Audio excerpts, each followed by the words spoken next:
Hello and welcome to Queensland Weekender. When Captain Cook came ashore on the Queensland coast 247 years ago, he couldn't have chosen a better spot.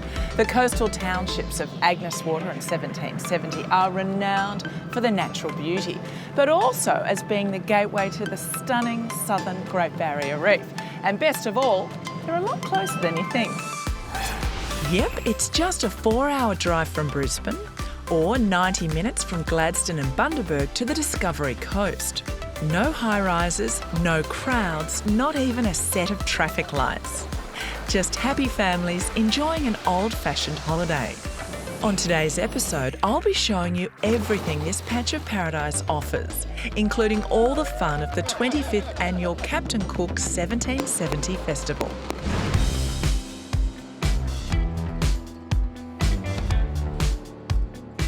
But first things first, where will I call home for the next few days? Lagoon 1770 Resort and Spa is the town's first 4.5-star full-service resort. It's got 112 rooms with all the trappings, and the best thing, you can have a pool right at your doorstep.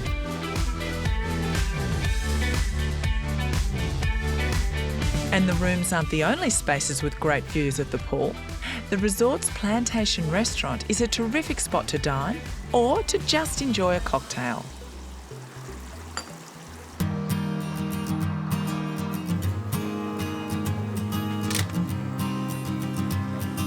Your first port of call when you're all checked in should be here at the local Visitor Info Centre. With so much on offer in this region, this is the place to come to get your head across all of the activities on offer. Chances are you'll meet Amanda when you pop in. She moved up from Adelaide 4 years ago. Alrighty, so tell me what drew you to this area. I love living here. It's like living in paradise is what us locals say. Amanda runs the centre and leads a small band of volunteers who are passionate about promoting the region. And do you think it's necessary, this sort of thing? Absolutely. Look, I mean, people may say it's not now in this day and age where they can get on their phones, get on the computer, but look, people coming in the door and meeting a friendly face, having a chat to a local and getting that experience, you know, it's something they can't get on the computer, on their phone. They can't come in and talk to someone who goes, look, I know just the place for you. Let's send you here, those secret spots that nobody else knows about.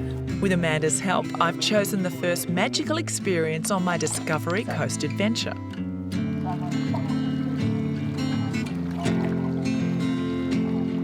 How special is this? Agnes Water 1770 is the only place on the east coast of Australia where you can watch an ocean sunset in a kayak.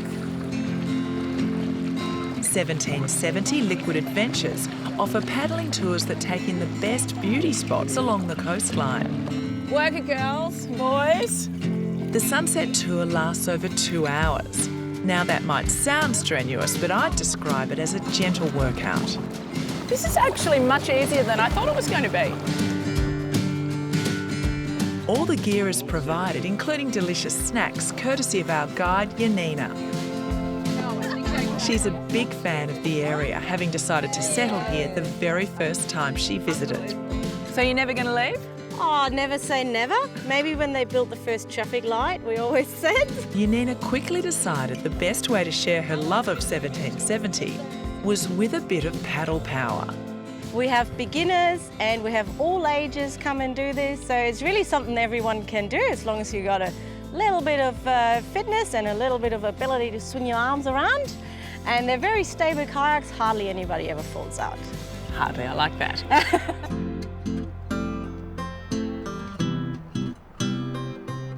So it's not just natural beauty you get to see on the tour. Would you believe that that spot right there is where Captain James Cook pulled up in the Endeavour back in 1770. But all this is a warm-up to the main event, a stunning 1770 sunset.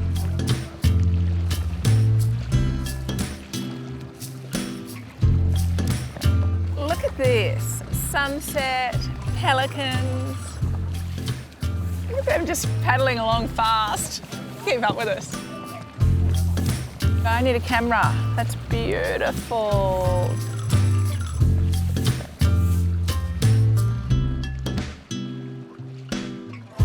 Oh, you don't get a much better view than that, and we have had such a wonderful day, and that really tops it off. But stay tuned, because after the break, We've got some more magical times to come.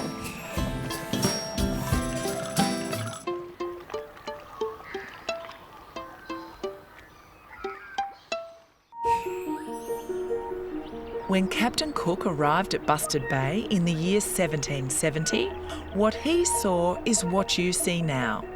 Pristine beaches, secluded coves and inlets, and striking rocky headlands. In other words, paradise. Unfortunately, many of the region's most beautiful spots are inaccessible to most modes of transport.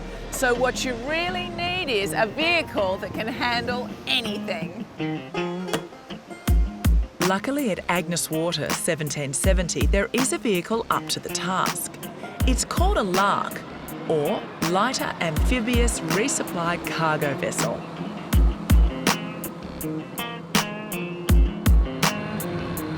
I don't think we could get a more perfect day for adventuring along the coastline.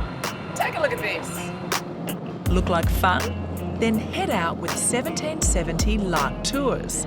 They're led by Neil Murgard. I truly feel like we've got this miles of coastline all to ourselves. Well, literally we have. As I said, it's the key to unlocking the bay.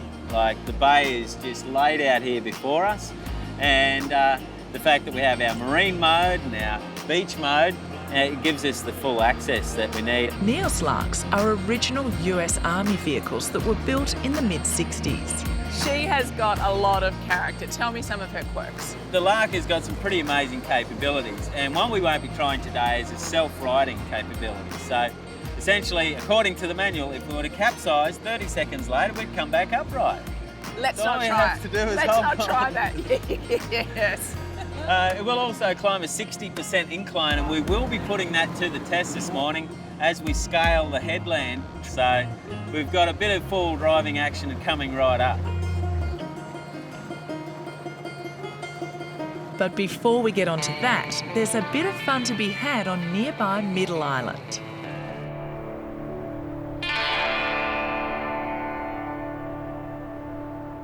These sand dunes here are approximately 40 metres high, and one of the highlights of the tour is when we stop here, grab a board, hike up there and come hurtling down. Here goes. Do you know what? Turn around, it's higher than you think. We're not even at the top. Here I come! Woohoo! Yeah! Honestly, I feel about 10 years old. That is so much fun.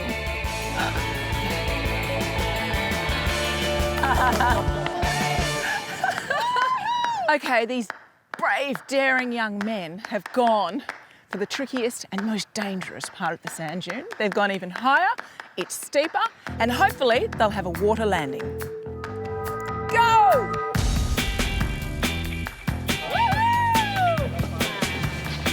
Okay, I'm not going to rate that, actually. It didn't even get anywhere near the water. Come on, boys, stop dragging those toes. Here we go, here we go, here we go, here we go, here we go. Yes, that's better. Not to be outdone, Neil has mastered the art of dune surfing. Oh, you make it look easy.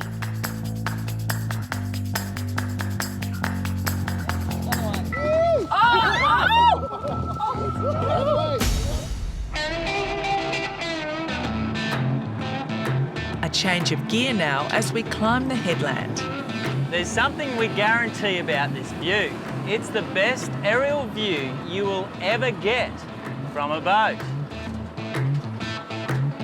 This road leads to something very special. You can just see it in the distance. Welcome to paradise. Thank you. This is Queensland's oldest coastal lighthouse. It first lit up in 1868 and it's still in operation today. Exploring a lighthouse is such a rare experience, and with Neil as guide, it's a fascinating one too. The lens you can see here is an amazing crystal lens. You don't see engineering like this, and this is a lighthouse artefact worth At least $1.5 million. It would be hard to put a value on the views from the top. They are breathtaking. If you have a look out to sea, you can see exactly why the lighthouse is here, can't you? A series of 4 rocks stretching out 3 nautical miles. So those rocks are significant hazard to shipping, so lighthouses were important to save lives of those travelling up and down the coast.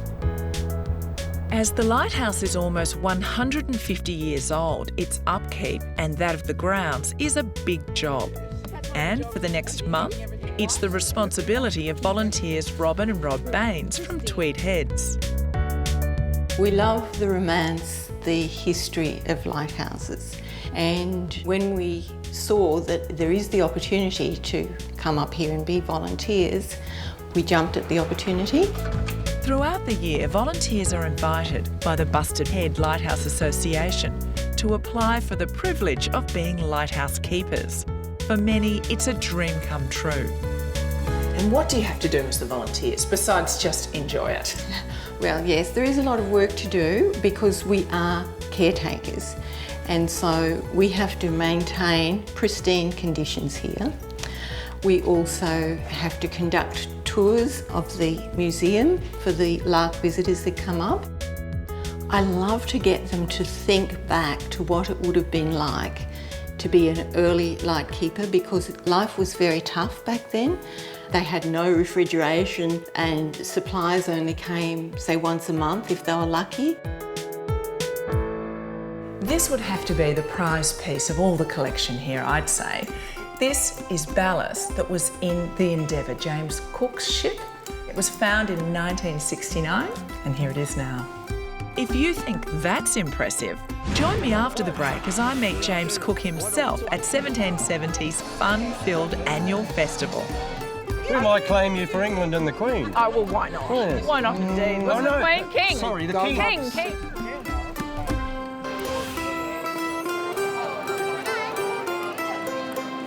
The locals of Agnes Water's 1770 are a proud bunch.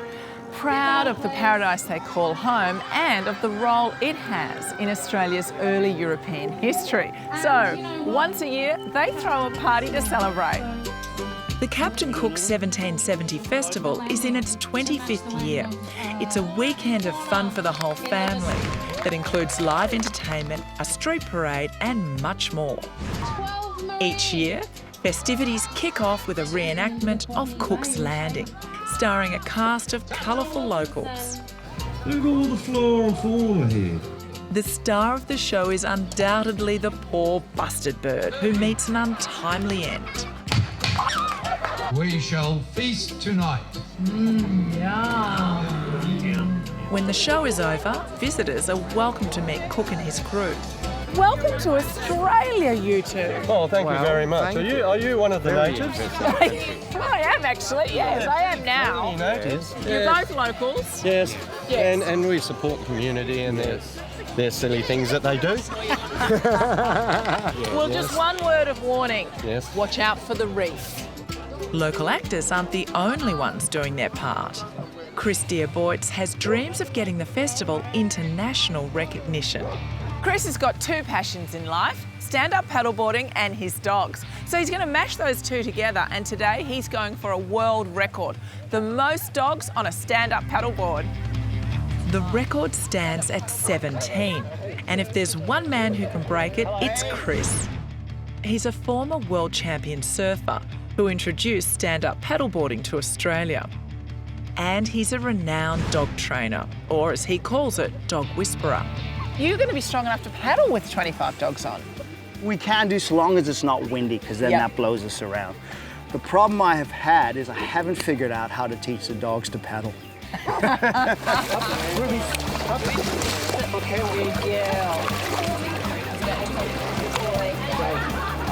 Well, it looks like it's all going pretty well. Smooth sailing. We've only had one little one abandoned ship.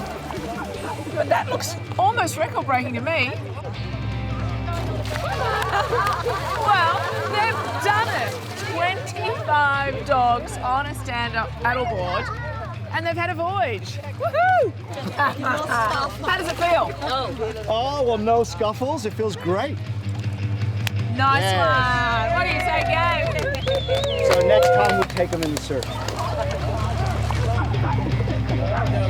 Hey, do you think it's good for the community to do fun things like this? Absolutely. Yeah, look at them getting out and about even on this sort of rainy day. One big happy party. This time we got dogs, yeah. It's a dog party.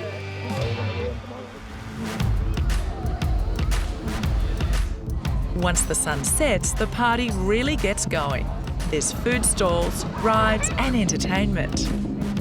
Sharon Hare is the festival coordinator. Why do you think it's important for a community to get together and celebrate? It's a great way to connect and to leave here with new energy and to go out into our community and feel connected, I guess. How do you feel to see so many people here tonight enjoying? I feel overwhelmed and I feel so grateful. Oh, and you're a bit emotional. That's nice. The Captain Cook 1770 Festival will be on again next May, so I suggest you put it in your diary. Well, the locals of Agnes Water 1770 sure do know how to throw a party, and there's more fun to come after the break.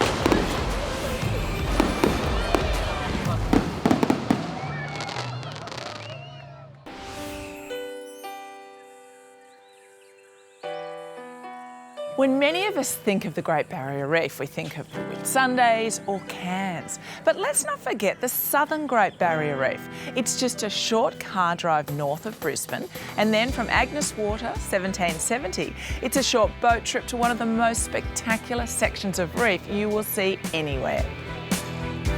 I'm talking about Lady Musgrave Island, and 1770 reef tours will get you there in just over an hour.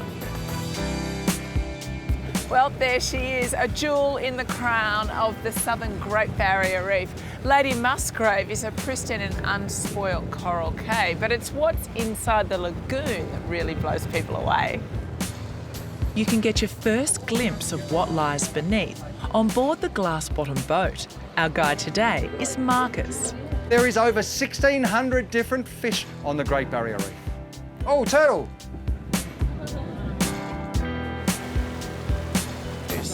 Thank you.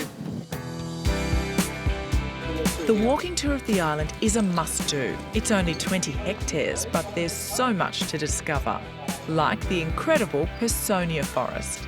And unless you've been to the Great Barrier Reef, you've probably never seen them before, because they do not grow on the mainland. They only grow on islands like this, on coral cays. In fact, Marcus tells me there's only 90 hectares of Personia forest in the world, and 70% of them are found on the Great Barrier Reef. The walking tour brings us to the beach next, which is strewn with coral rubble. It's here I get to know Marcus, a man who fell for Lady Musgrave the first time he saw her.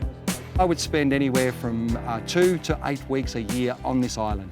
Apart from your job? Apart from my job. You choose to come here for your holidays? I certainly do. Yeah, I can't get enough of it. It gets into your blood. That salt and the reef and everything, it gets into your blood and you can't get enough of it. And what sort of reactions are you getting from people when you bring them here to the island? I think they're a bit overwhelmed. I ask people, has this tour met your expectations? And they're like, it has exceeded our expectations. And it's not the boat and the crew or the tour, it's the Barrier Reef that does that. With the walking tour and glass-bottom boat ticked off, there's only one thing left to do. There is about 3,000 acres of lagoon here, and I just can't wait to get in and explore. You could spend hours snorkelling the lagoon. There's that much to see. In fact, the southern Great Barrier Reef is the only place you'll find the Great 8. Clownfish, aka Nemo, giant clams, manta rays, Maori rays, potato cod, sharks, whales, and one of these guys, a turtle.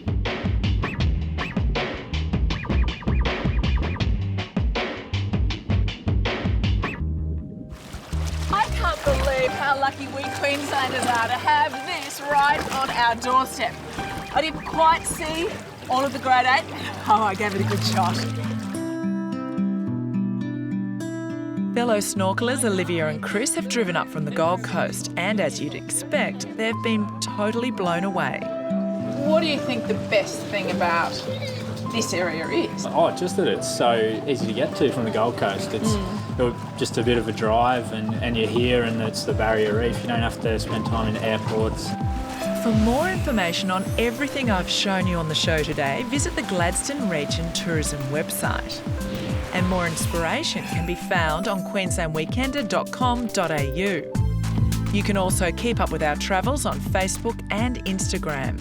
Another good resource is queensland.com and the Queensland Rail Travel website. I have had the most magical time here on the Discovery Coast, and I really urge you to start planning a holiday because you just can't beat the natural beauty here. That's all we've got time for this week. Join us again next time for more Queensland Weekender. Bye-bye.